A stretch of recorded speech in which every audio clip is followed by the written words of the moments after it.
All right, guys, welcome back to the Truck Insurance YouTube channel. My name is Emery Britt, and I brought in our local Amazon expert because we want to do a deep dive on everything you need to know to get started in Amazon Relay in 2025. My name is Nick. You may have seen me on the channel before in past videos. Been around here for a while. Happy to talk about Amazon. Yeah, so I think we're going to start off going over the insurance requirements and everything you need insurance-wise to get approved with Amazon Relay, and then we'll get into a couple other questions, kind of stuff as we see as we go.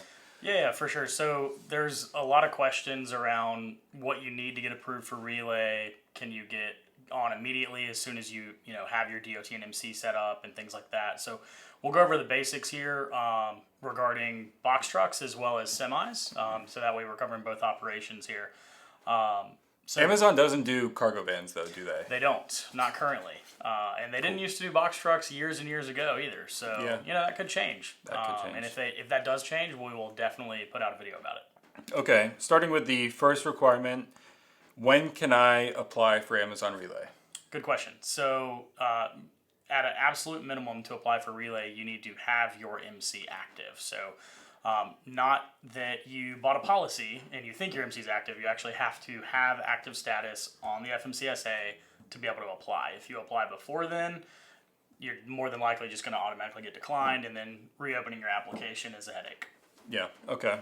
And then I tell everybody they have to have 6 months of active authority. That is correct. So you have to have your MC active and then active and in good standing for 6 months. Yep, 180 days to apply. 180 days, okay. Yep. So 6 months of prior history. And then, so to get your MC active, you need $750,000 in auto liability. What auto liability do you need to apply? So you need $1 million to apply. The 750 is, you're right, 750 to get your MC active, and a lot of people will start there.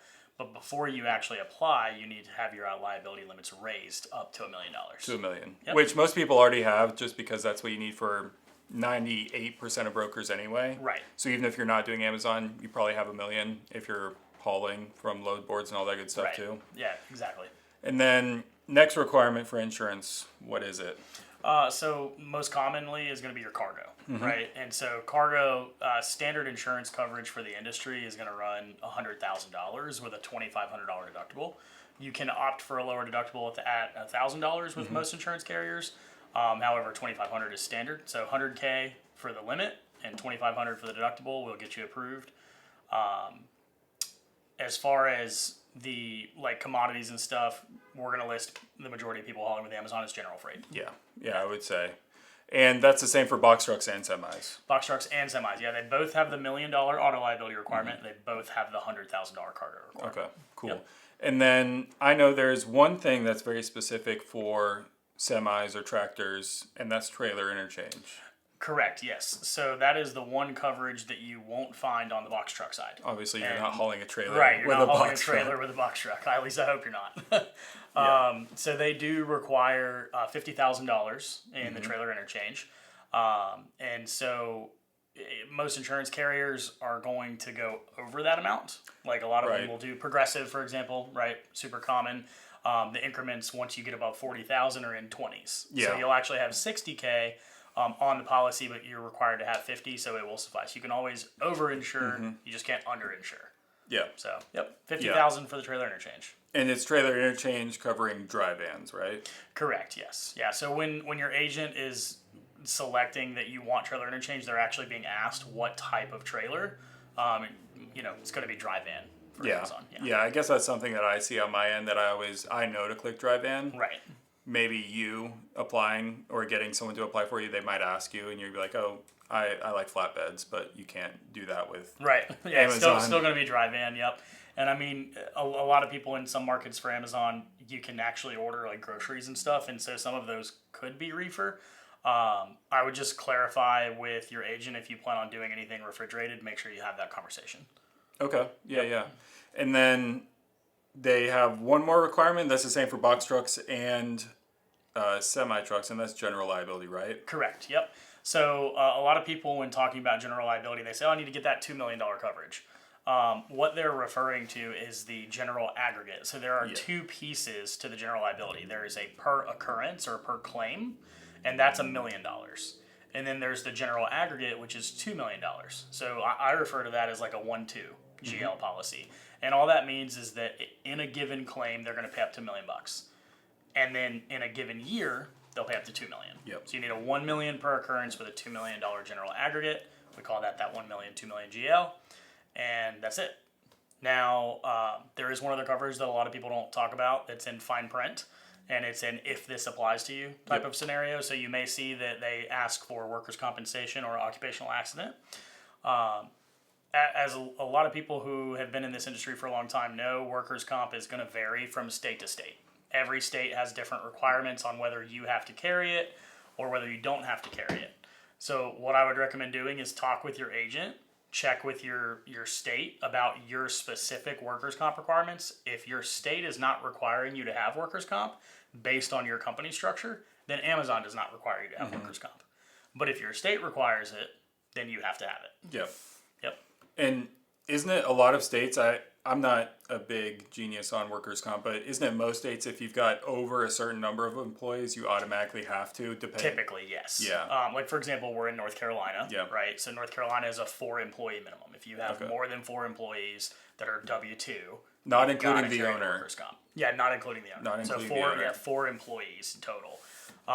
And then, like, as the owner, you can include or exclude yourself from coverage, and you can talk to your agent about that at the time. We won't get into that in this video, but yeah, check your state requirements. If you have to have it by the state, you have to have it for Amazon. I'll tell you, in most cases, the majority of guys out there operating a single truck are not going to need it. Mm-hmm. Yeah, true. I did hear from one of my clients that I got set up with a policy for Amazon. They said that Amazon's really pushing for growth within the MCs that work for them. So eventually they're looking for like 4 or 5 trucks on one individual DOT or MC.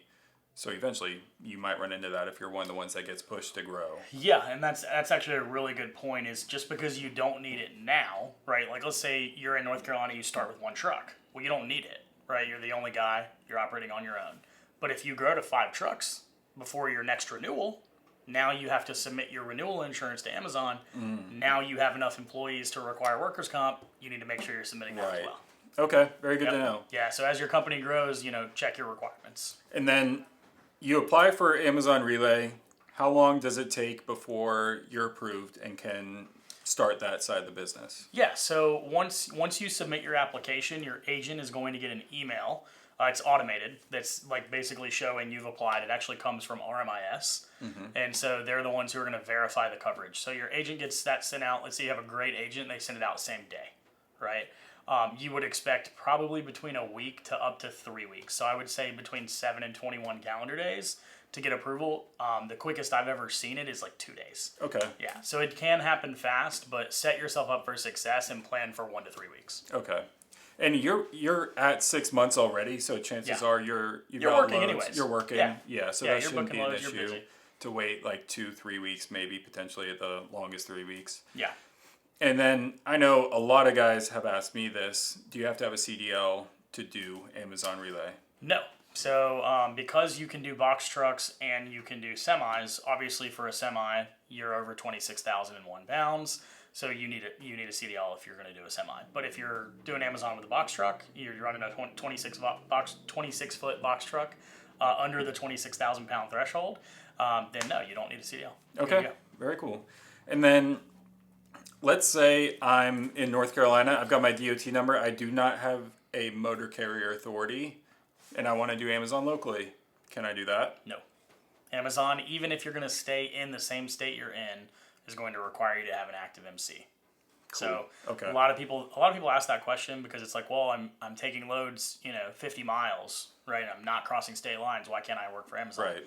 They have a standard across the board that requires you to have that active MC number, regardless of whether you're crossing the state lines or not.